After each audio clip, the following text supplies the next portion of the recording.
अस्सलामुअलैकुम, welcome to kitchen with Shamim's daughter.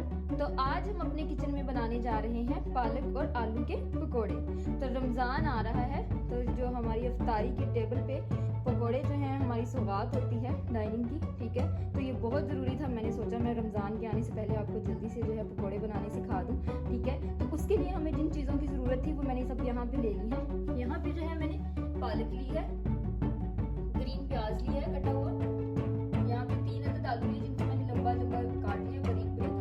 यहाँ पे थोड़ा सा धनिया लिया, यहाँ पे जो है खुश्क धनिया लिया है साबुत, और यहाँ पे 1 टेबल स्पून जो है मैंने नमक लिया, 1 टेबल स्पून ही यहाँ पे मैंने अजवाइन लिया, और 2 टेबल स्पून मैंने यहाँ पे पिसी हुई सूखी मिर्च ली है, और 3 टेबल स्पून मैंने यहाँ पे दही ली है, और 1 टेबल स्पून जो है मैंने यहाँ पे चाट मसाला लिया, और 2 लींबुओं का रस लिया, और 2 प्याली जो है मैंने यहाँ पे बेसन लिया।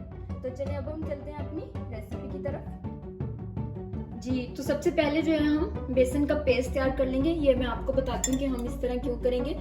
आप जो है रमजान में क्या करें कि सबसे पहले जो है वो बेसन का पेस्ट बना के रख लें, ठीक है। और सब्जियों को जो है जब आप पकोड़े बनाने लगे तो तब आपने अंदर मिक्स करना है। उससे हमारे पकोड़े जो है वो बड़े अच्छे खिले खिले से बनेंगे, जो हमारी सब्जियां हैं वो नरम नहीं होंगी, ठीक है। तो अब हम जो है पहले बेसन का पेस्ट तैयार कर रहे हैं। हम सारी चीजें जो है वो अपनी मिक्स कर लेंगे। यहाँ पे मैंने बेसन ऐड कर लिया है। अब हम जो है इसमें जो पिसी हुई मिर्च ली थी वो ऐड कर देंगे, नमक, चाट मसाला, अजवाइन ली थी मैंने यहाँ पे, और यहाँ पे जो है मैंने खुश्क धनिया लिया था। इसको हम हाथ में ही डाल के क्रश करके जो है थोड़ा सा इसके अंदर डाल देंगे।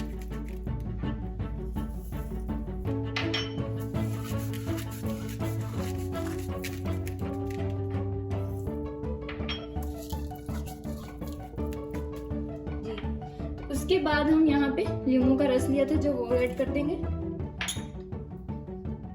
और 3 टेबल स्पून जो हमने यहाँ पे दही ली थी वो ऐड कर देंगे। दही से बहुत ही मजे का टेस्ट आता है पकौड़ा में, आप जो है ट्राई कीजिएगा जरूर, ठीक है। अब हम इसको जो है अच्छे से मिक्स कर लेते हैं।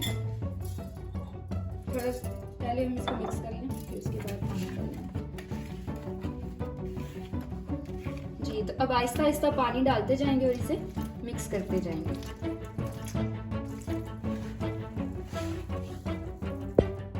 जी, तो मैंने इसको आप देख सकते हैं अच्छे से मिक्स कर लिया, ठीक है। इसे थोड़ा सा जो है मैंने पतला रखा है क्योंकि हमने इसके अंदर अभी सब्जियां जो हैं वो ऐड करनी है, ठीक है। तो अब हम जो है क्या करेंगे, इसमें सब्जियां ऐड कर लेंगे क्योंकि मैं तो अभी बनाने लगी हूँ, लेकिन आपने रमजान में जो है बनाना है तो आप दिन में भी ये पेस्ट बना के और सब्जियां कट करके रख सकते हैं, और फिर जब आप बनाने लगोगे पकौड़े तो फिर आप जो है इसमें सब्जियां ऐड कर देंगे, ठीक है। तो अभी जो है हम यहाँ पे इसमें सब्जियां ऐड कर देते हैं, ठीक है। पहले यहाँ पे जो है प्याज ऐड कर देंगे,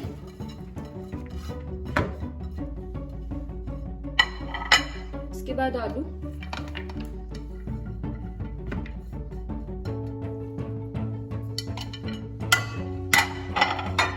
और अब यहाँ पे पालक ऐड कर देंगे,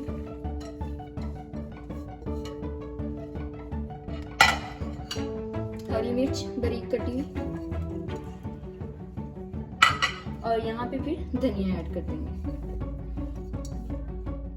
जी, तो सारी सब्जियां हमने जो है इसके अंदर डाल दी हैं। अब हम क्या करेंगे, इसको अच्छे से जो है मिक्स कर लेंगे, ठीक है।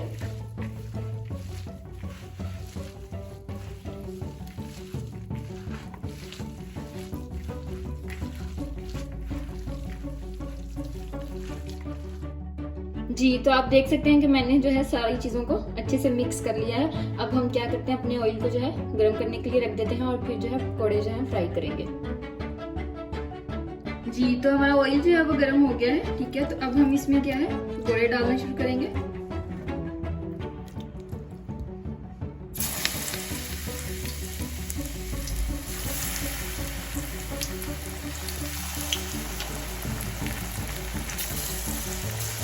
आप चम्मच से भी डाल सकते हैं, लेकिन मैं हाथ से डालती हूँ, मुझे लगता है कि हाथ से ज्यादा अच्छे से डल जाते हैं।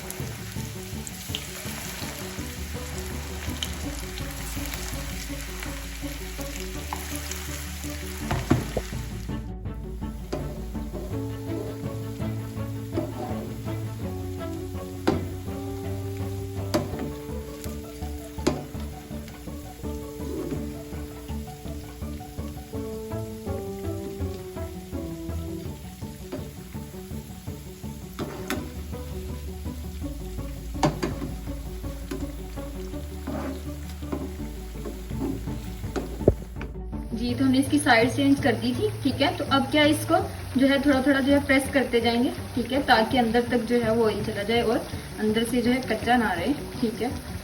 अब इसको 2 मिनट के लिए और पकने देंगे दूसरी साइड से भी। जी, तो अब आप देख सकते हैं कि दोनों साइड से जो हमारे पकौड़े हैं वो लाइट ब्राउन से हो गए हैं। तो अब हम इसको निकाल लेंगे।